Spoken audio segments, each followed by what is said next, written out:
అమ్మ నాకు సందేహం. ఇప్పుడు చాలా మంది ఆడవాళ్ళు మిమ్మల్ని చూస్తుంటే మీరు అన్నిటికీ మంచి మంచి ఆన్సర్స్ చెప్తున్నారు. సో అడిగిన మాన్యం ఇలాంటి వాళ్ళని అడగాలనిపిస్తుంది నాకు. చాలా డౌట్స్ ఉన్నాయి నాకు. ఇవాళ ఎపిసోడ్ సరిపోతుంది, ఇంకోసారి కూర్చోవాలి. ఓకే, ఇప్పుడు నేనేం అడగబోతున్నానంటే ఆడవాళ్ళు శాపనార్థాలు పెడితే అది తగులుతుందా అంటే ఏమంటారు మీరు? అంటే కొంతమంది వాళ్ళ నాలుక మీద మచ్చలు ఉన్నాయని చెప్పి అరే మేమేమంటే అది అయిపోతుంది, మాతో జాగ్రత్తగా ఉండని చెప్పి శాపనార్థాలు పెట్టేస్తుంటారు. మగవాళ్ళు భయపడతారు, చాలా మంది ఆడవాళ్ళు కూడా భయపడతారు, అమ్మ ఆమె నోట్లో పడకూడదు అది ఇదని. ఇది ఎంతవరకు కరెక్ట్ అంటారు? ఇది కూడా ఒక మూఢనమ్మకమేనా లేకపోతే నిజంగా జరిగే ఛాన్స్ ఉందా? ఖచ్చితంగా జరుగుతుంది. ఎందుకు జరుగుతుందో చెప్తాను. మాతృదోషము అంటారు. మాతృదోషము అంటే ఈ ఆజ్ఞా చక్రము క్లోజ్ అయిపోతుంది, అంటే వాళ్ళ మనసు స్థిరత్వంగా ఉండదు. ఎందుకు స్థిరత్వంగా ఉండదంటే పూర్వకాలం నుంచి మనం అనాలిసిస్ చేసుకుంటూ వస్తాం. ఒక 100 సంవత్సరాల ముందు నుంచి పురుషుడి డామినేషన్ ఎక్కువ ఉండేది.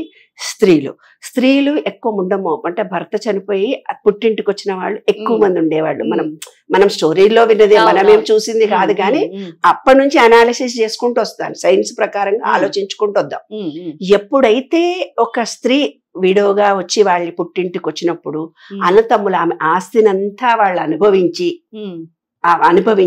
ఆమెకు పిల్లలు లేకపోతే ఆమెను ఒక పని మనిషిలాగా ఇంట్లో పెట్టుకున్నారు. కొంతమంది భార్యను పట కొట్టేవాళ్ళు.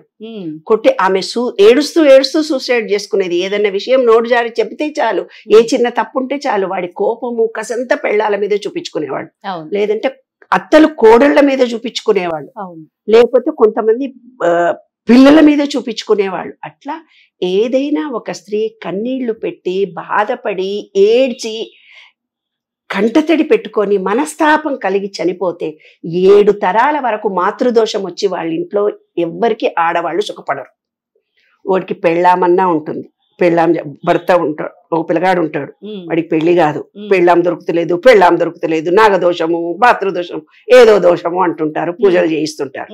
దాని తర్వాత ఇంకోడు పుడితే పెళ్ళాల 3 కొడుకులు ఉంటే 3కి ఒకటి పెళ్ళానికి క్యాన్సర్ ఉంటది, ఇంకో పెళ్ళాన్ని చచ్చిపోయి ఉంటది, ఇంకేదో ఆడపిల్లలు పుడతారు. వాళ్ళకి ఆడపిల్లలకు మొగుళ్ళు హరాజ్ చేస్తారు, కొడతారు, తిడతారు, ఒక పిల్లకు పెళ్ళే కాదు. అట్లా వాళ్ళు 7 తరాలు ఒక స్త్రీని ఎప్పుడైతే మనస్తాపం కలిగిస్తారో ఆమె ఎంత ఎనర్జీ నెగటివిటీ ఇచ్చి వీళ్ళ ఫ్యామిలీ మీద బాధపడుతూ చనిపోయిందో. అంటే ఒక అమ్మాయిని ప్రేమిస్తాడు, ఇప్పుడు ఈ రోజుల్లో మనం ఆలోచిస్తే ఒక అమ్మాయిని ప్రేమించి ఆ అమ్మాయిని ఎంజాయ్ చేస్తాడు, చేసిన తర్వాత మళ్ళీ ఇంకో అమ్మాయిని పెళ్లి చేసుకుంటాడు. ఈ అమ్మాయి కడుపో కాలో వచ్చి ఇతని మీదనే కోరిక పెట్టుకొని బాధపడుతూ అయ్యో ఈ అబ్బాయి నన్ను చేసుకోలేదు, నన్ను మోసం చేశాడని బాధపడుతూ సూసైడ్ చేయడం కానీ, పెళ్లి చేసుకోకుండా ఉండడం కానీ, వీళ్ళే వాళ్ళ పుట్టింటి వాళ్ళందరూ ఈ అమ్మాయిని తిట్టడం కానీ చేస్తే ఆ అమ్మాయి ఎంత మనస్తాపం పొందుతుందో. ఈ అబ్బాయి లైఫ్లో 7 తర ఆడపిల్లలే పుట్టి చచ్చిపోతుంటారు. ఆడపిల్లలు మెంటల్లీ రిటార్డెడ్ వాళ్ళు అవుతారు, పక్షవాతం వస్తుంది, వాడి పెళ్ళాన్ని ఇష్టంగా చేసుకుంటాడు ఒక పిల్లను, దానికి ఏదో రోగం వస్తుంది, దానికి పిల్లలే పుట్టరు, అట్లా బాధలు పడతారు. ఎప్పుడైతే నీవు ఏదైతే ఈ విశ్వంలో ఎనర్జీతో నీకు బాధ కలిగించావో, ఒక స్త్రీని కలిగితే మాతృదోషము, పురుషుడైతే పితృదోషం ఖచ్చితంగా అనుభవించి తీరుతారు. ఇదే విశ్వరహస్యము, విశ్వ నియమాల్లో ఉన్నటువంటిది. నువ్వు ఏదైతే ఇచ్చావో అదే నీవు పొందుతావు. ఇప్పుడు నీవు ఒక స్త్రీని ఇబ్బంది కలిగించావు, అందరు బాగానే ఉన్నారు, ఇప్పుడు ఎప్పుడవుతుంది బాగానే ఉన్నారు వాళ్ళు అని అంటుంటారు కొంతమంది. అలా ఎనర్జీ పైకి వెళ్ళిపోయి ఏ టైం రావాలనో ఆ టైం రాగానే మళ్ళీ ఇతనే అనుభవిస్తాడు.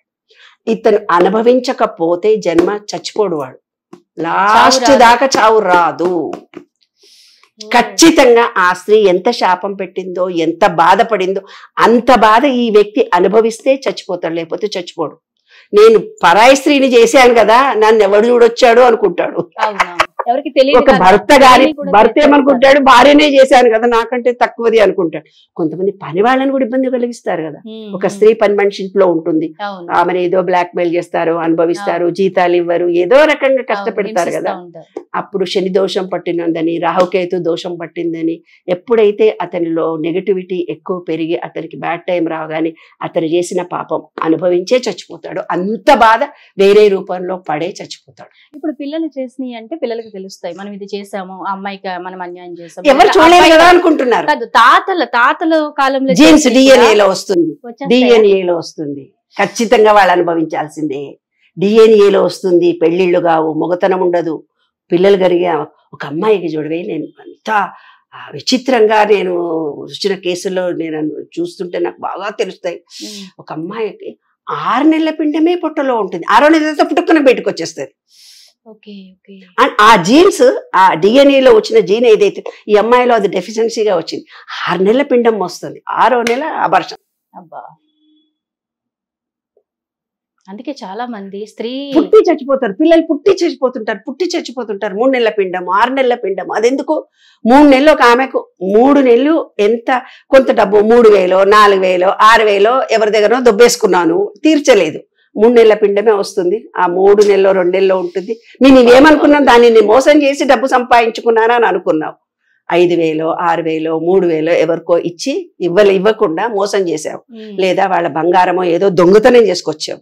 పార్ట్నర్షిప్ ఉన్నప్పుడు పార్ట్నర్షిప్ లో కొంత డబ్బు నువ్వు ఎక్సెస్ గా తెచ్చుకున్నావు, ఖచ్చితంగా అనుభవించాల్సిందే. అవే విశ్వ నియమాలు తెలియకుండా మనం ఇన్ని తప్పులు చేస్తున్నాం నాన్న. నువ్వు తెలియదు, చాలా మంచి ప్రశ్న అడిగావు నాన్న.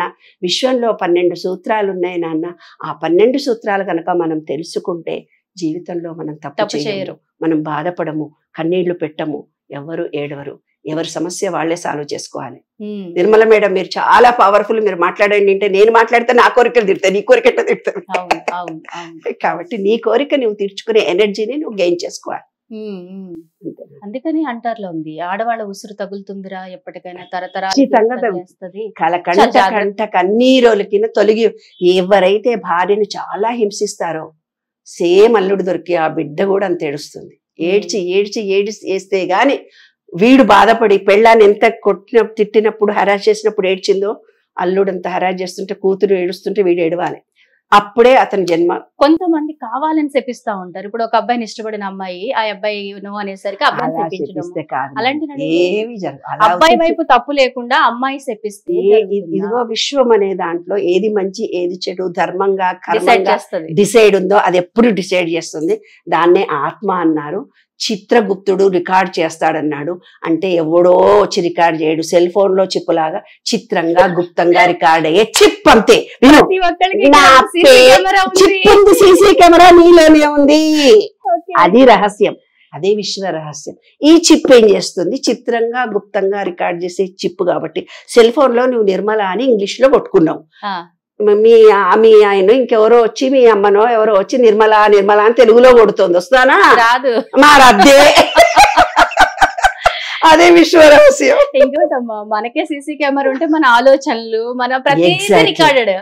సీసీ కెమెరా ఒకటి ఉన్నదని తెలుసుకున్నాడు మన జీవితం మారిపోతుంది. ఎగ్జాక్ట్. ఏరా నీ అంతరాత్మ లేదా అంటావు. అవును, అదే మనసాక్షి నిన్ను ప్రశ్నించడం లేదా? ఓకే, సీసీ కెమెరా భగవంతుడు ప్రతి మనిషికి సీసీ కెమెరా మనలోనే ఉంది. సూపర్ విషయం చెప్పారు. థ్యాంక్ యూ వెరీ మచ్ అమ్మా.